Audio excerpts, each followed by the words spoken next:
Literally, yes, the Anunnaki were real. I'm gonna tell y'all that right now, but they are not what you think. The Greek gods were real. The Egyptian gods were real. The Mesopotamian gods were real. The Roman gods were real.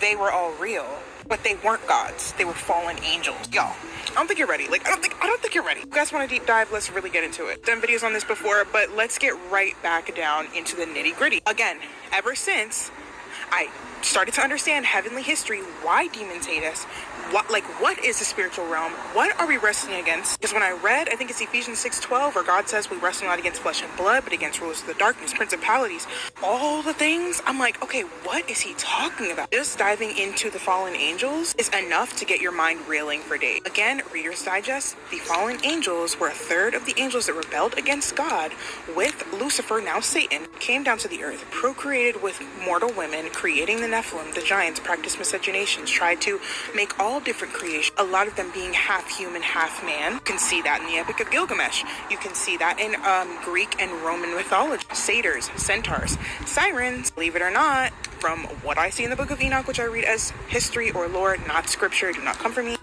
Sirens were actually the women that procreated with the angels that were cursed to the sea, bringing in the mystery of the water. If y'all want a mystery of the ocean series, please ask me because I'm ready. So yes, all of these things were true. There's a reason why there's so many other religions of so many other gods. Y'all gotta understand, when these fallen angels came down, the reason why these women wanted to procreate with them, the reason why everybody was so in awe and thought that they were God, was because they were literally created by God. They lived in heaven. They lived in that realm. They know what's up there. They could not replicate, but they could imitate. And she was a young man, I would say that she is young, dumb, and full of, but she's a young lady, so I can't say that. But what I can say is that she has studied from a perspective that the Bible must be true and the Bible has to be true. She said as much in a comment to someone. One of the indications of this is her understanding of the fallen angel story in Enoch and the fallen angel story, or the rebellion of the Igigi in the Babylonian tale. Now, let me remind you that the Sumerian story and the Greek story and the Kemetic story, these stories are all older than the Bible. But when you have someone who is using synchronization in order to facilitate their story, forcing everybody else's history to fit into the Bible because they believe the Bible is true, then they will confuse themselves and their stories can easily be rendered useless. So the story of the fallen angels from the Enochian version is the fact that a third of the angels, numbering a third of the stars, fell upon the earth. This would literally be billions upon billions of people, billions upon billions of angels, I should say, who fell to earth and then took up and had sex with the daughters of men.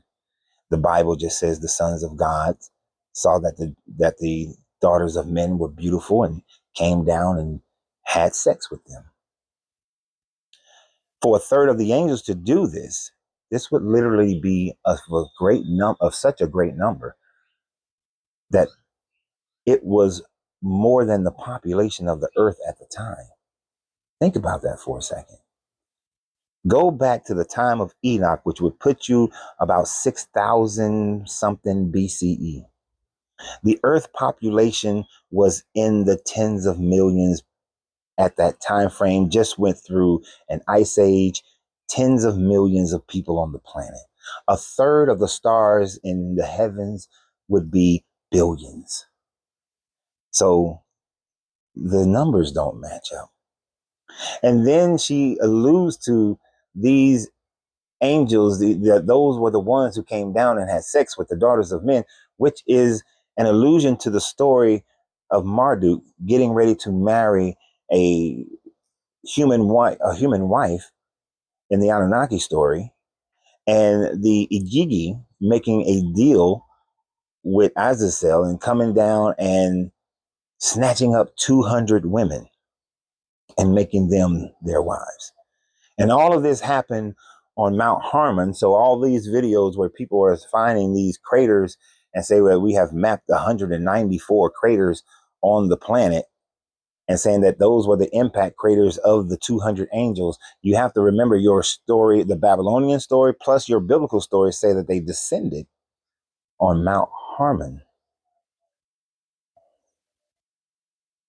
They did not descend. They did not fall all over the earth.